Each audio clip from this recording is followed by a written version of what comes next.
সাগরের নীল চাদরের ধারে বালুকা আর ভাঙা পাথরের মাঝে লুকিয়ে আছে এক রানীর গল্প। লোককথা বলে, যেখানে সূর্য ডুবতে ডুবতে সোনার রেখা আঁকে, সেখানে ইতিহাস নীরবে কথা বলে। একজন তরুণ প্রত্নতত্ত্ববিদ আরিফ পুরনো মানচিত্র আর ভাঙা মূর্তির টুকরো নিয়ে অনুসন্ধানে বেরিয়ে পড়ে। রাতের নীরবতায় একটি ছোট নৌকা তাকে নিয়ে যায় এমন এক উপসাগরে, যেখানে পানির তলায় ঝলমলে নীল সবুজ আলো প্রাচীন স্তম্ভ ও সোনার টুকরোকে আলোকিত করে। কবরকক্ষের মুখোমুখি দাঁড়িয়ে তিনি দেখতে পান কাকড়ার মতো কবর পাথর, খোদাই করা লিপি আর একটি সোনার সাপের মূর্তি।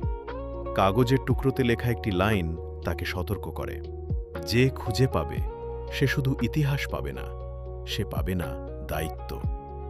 আরিফ কবর খুলে না, তিনি কেবল কাগজটি তুলে নিয়ে ফিরে আসে, কেবল প্রথম লাইনটি নথিভুক্ত করে আর বাকিটা রেখে দেয় সমুদ্রের কোলের কাছে। কারণ কিছু রহস্য অমোঘ রেখে দিলে ভবিষ্যৎ প্রজন্মের কল্পনাও বাঁচে।